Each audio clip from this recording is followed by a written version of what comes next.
Online transactions చేసేటప్పుడు ఆ 6 అంకెల ఓటీపీ రాగానే హమ్మయ్య అనుకుంటాం కదా. అదే మన ఫైనల్ సేఫ్టీ షీల్డ్ అని మన ఫీలింగ్. కానీ ఆ నమ్మకం ఎంతవరకు కరెక్ట్? నిజంగా ఆ ఓటీపీ మనల్ని కాపాడగలదా? అసలు ఈ ఆరంకెల కోడ్ మన కష్టపడి సంపాదించిన డబ్బును నిజంగా కాపాడగలదా? దాన్ని ఎవరూ బ్రేక్ చేయలేరు అనుకోవడం కరెక్టేనా? ఈ ప్రశ్న మనల్ని ఆలోచింపజేయడమే కాదు, కొంచెం భయపెడుతుంది కూడా. మీకు ఆశ్చర్యంగా ఉండొచ్చు, కానీ ఇదే నిజం. అవును, మనం సేఫెస్ట్ అనుకునే ఈ ఓటీపీని స్కామర్లు నిమిషాల్లో కొట్టేసి మన అకౌంట్లను ఖాళీ చేసేస్తున్నారు. సరే, అసలింత ఈజీగా ఎలా దొంగిలిస్తున్నారు? అది అర్థం చేసుకోవాలంటే ఫస్ట్ ఈ ఓటీపీ సిస్టమేంటి, అదెలా పనిచేస్తుందో క్విక్గా చూసేద్దాం. అంటే సింపుల్గా చెప్పాలంటే ఇది డబుల్ లాక్ సిస్టమ్ లాంటిదన్నమాట. మీ పాస్వర్డ్ ఒక తాళమైతే మీ ఫోన్కొచ్చే ఓటీపీ రెండో తాళం. థియరీ ప్రకారం చూస్తే ఇది చాలా సేఫ్. కానీ దొంగలిప్పుడు ఆ రెండో తాళం చెవిని కూడా ఎలా కొట్టేయాలో నేర్చేసుకున్నారు. అసలు కథ ఇక్కడే మొదలవుతుంది. అయితే స్కామర్లు ఈ సేఫ్టీ సిస్టమ్ను ఎలా బ్రేక్ చేస్తున్నారు? ఇక్కడ ఇంట్రెస్టింగ్ పాయింట్ ఏంటంటే, వాళ్లు వాడేది టెక్నాలజీ మాత్రమే కాదు, మన మైండ్తోనే పెద్ద గేమ్ ఆడేస్తున్నారు. మెయిన్గా 3 పద్ధతులు వాడతారు. 1 మన ఐడెంటిటీనే హైజాక్ చేయడం, 2 మనతోనే నేరుగా మాట్లాడి మాయ చేయడం, 3 ఆన్లైన్లో మనకోసం డిజిటల్ ట్రాప్స్ సెట్ చేయడం. వీటి గురించి ఒక్కొక్కటిగా వివరంగా చూద్దాం. ఇది చాలా చాలా డేంజరస్ టెక్నిక్. స్కామర్లు ముందుగా మన పర్సనల్ డీటెయిల్స్ సంపాదిస్తారు. ఆ తర్వాత మనమే ఫోన్ పోగొట్టుకున్నట్టు మొబైల్ కంపెనీ కాల్ చేసి నమ్మిస్తారు. వాళ్లు నమ్మి మన నంబర్ను వాళ్ల సిమ్కి మార్చేశారంటే ఇక అంతే, మనకు రావాల్సిన ఓటీపీలన్నీ డైరెక్ట్గా వాళ్ల ఫోన్కే వెళ్తాయి. ఇందులో దారుణమైన విషయమేంటో తెలుసా? మన ఫోన్లో సిగ్నల్ పోయిందని మనం గమనించి ఏం జరిగిందా అని తెలుసుకునే లోపే జరగాల్సిన నష్టం జరిగిపోతుంది. ఇక్కడ టెక్నాలజీ కంటే మన ఎమోషన్సే వాళ్ల వెపన్స్. ఈ స్లైడ్లో చూడండి, వీటన్నింట్లో ఒక కామన్ పాయింట్ ఉంది. మనకు ఆలోచించుకునే టైం ఇవ్వరు. భయం, ఆశ, అర్జెన్సీ ఏదో ఒకటి క్రియేట్ చేసి మనల్ని కంగారు పెట్టేస్తారు. మీ అకౌంట్ బ్లాక్ అయిపోతుందనో, మీకు లాటరీ వచ్చిందనో ఇలా మనల్ని కన్ఫ్యూజ్ చేసి టెన్షన్ పెట్టి ఓటీపీ చెప్పేలా చేస్తారు.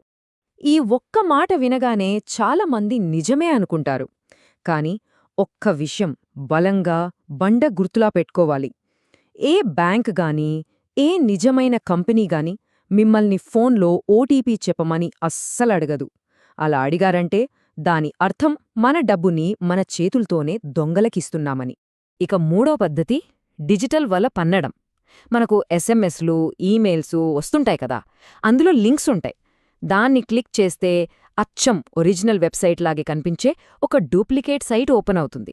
మనమది నిజమే అనుకుని మన యూజర్ ఐడి, పాస్వర్డ్, ఫైనల్గా ఓటీపీ ఎంటర్ చేశామంటే ఆ సెకండ్లోనే ఆ డీటెయిల్స్ అన్నీ నేరుగా స్కామర్లు చేతికి వెళ్ళిపోతాయి. సరే, ఇప్పటిదాకా ప్రాబ్లమ్స్ గురించి మాట్లాడుకున్నాం. ఇప్పుడు సొల్యూషన్స్ చూద్దాం. మనల్ని మనం ఎలా కాపాడుకోవాలి? మన డిజిటల్ అకౌంట్స్కి ఒక స్ట్రాంగ్ కోట ఎలా కట్టుకోవాలి? మనం చేయాల్సిన మొదటి మార్పు ఎస్ఎంఎస్ ఓటీపీల మీద డిపెండ్ అవ్వడం తగ్గించడం. దానికి బదులుగా గూగుల్ ఆథెంటికేటర్ లాంటి యాప్స్ వాడటం చాలా చాలా సేఫ్. ఎందుకంటే ఈ యాప్స్ మీ ఫోన్లోనే ఆఫ్లైన్లో కోడ్లు జనరేట్ చేస్తాయి. సో ఒకవేళ సిమ్ స్వాప్ జరిగినా సరే దొంగలు ఈ కోడ్స్ని దొంగిలించలేరు. సింపుల్. కొన్ని చిన్న చిన్న జాగ్రత్తలు మనకు పెద్ద సేఫ్టీ షీల్డ్లా పనిచేస్తాయి. మొబైల్ అకౌంట్కి ఒక పిన్ పెట్టుకోవడం, యాప్స్కి ఫింగర్ ప్రింట్ లాక్ వాడటం, సోషల్ మీడియాలో పర్సనల్ డీటెయిల్స్ మరీ ఎక్కువగా షేర్ చేయకపోవడం, ఇవన్నీ మన సేఫ్టీని ఇంకా స్ట్రాంగ్ చేస్తాయన్నమాట.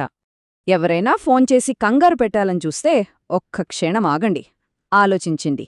ఏ లింక్ పైన గుడ్డిగా క్లిక్ చేయొద్దు. బదులుగా బ్రౌజర్లో నేరుగా ఆ కంపెనీ వెబ్సైట్ అడ్రస్ టైప్ చేయండి. డౌట్ వస్తే వాళ్ళిచ్చిన నంబర్కు అస్సలు కాల్ చేయొద్దు. మన దగ్గరున్న అఫీషియల్ నంబర్కు ఫోన్ చేసి కన్ఫర్మ్ చేసుకోవాలి. మన అకౌంట్ నుంచి ₹1 ట్రాన్సాక్షన్ జరిగినా సరే వెంటనే మనకు ఎస్ఎంఎస్ లేదా ఈమెయిల్ వచ్చేలా అలర్ట్ సెట్ చేసుకోవటం చాలా ఇంపార్టెంట్. ఏదైనా మోసం జరిగితే ఎంత ఫాస్ట్గా కనిపెడితే అంత మంచిది. ఇన్ని జాగ్రత్తలు తీసుకున్నా పొరపాటున ఎప్పుడైనా మోసపోతే ఏం చెయ్యాలి? కంగారు పడకుండా వెంటనే కొన్ని పనులు చేయాలి. ఇక్కడ టైం చాలా విలువైంది. ఒక్క సెకండ్ కూడా వేస్ట్ చేయకుండా వెంటనే బ్యాంకుకు ఫోన్ చేసి అన్ని కార్డులని, అకౌంట్లని బ్లాక్ చేయించేయాలి. సిమ్ స్వాప్ జరిగిందని డౌట్ ఉంటే వెంటనే మొబైల్ కంపెనీకి ఇన్ఫార్మ్ చెయ్యాలి. ఆ తర్వాత వీలైనంత త్వరగా ముఖ్యమైన పాస్వర్డ్లన్నీ మార్చేసి పోలీసులకు కంప్లైంట్ ఇవ్వాలి. ఇప్పటిదాకా మనం చాలా విషయాలు మాట్లాడుకున్నాం. కానీ వీటన్నింటి సారాంశం ఒక్కటే, అదే మనల్ని కాపాడే గోల్డెన్ రూల్. ఇన్ని చెప్పినా అన్నింటికన్నా ముఖ్యమైన రూల్ ఇదే. బాగా గుర్తుపెట్టుకోండి. ఓటీపీ అనేది లోపలికి రావడానికి, అంటే లాగిన్ అవ్వడానికి, బయటికి చెప్పడానికి కాదు. ఏ నిజమైన సంస్థ కూడా ఎట్టి పరిస్థితుల్లోనూ మీ ఓటీపీ అడగదు. ఎవరైనా అడుగుతున్నారంటే వాళ్ళు 100కు 100% మోసగాళ్లే. ఇంకా రెండో ఆలోచన లేకుండా ఫోన్ కట్ చేయండి. చివరిగా, మన డిజిటల్ లైఫ్ సెక్యూరిటీ మన చేతుల్లోనే ఉంది. ఆ ఓటీపీ అనే తాళం చెవిని మనం ఎవరికిస్తున్నామనే దానిపైనే అంత ఆధారపడి ఉంటుంది. సో, జాగ్రత్తగా ఉందాం, సురక్షితంగా ఉందాం.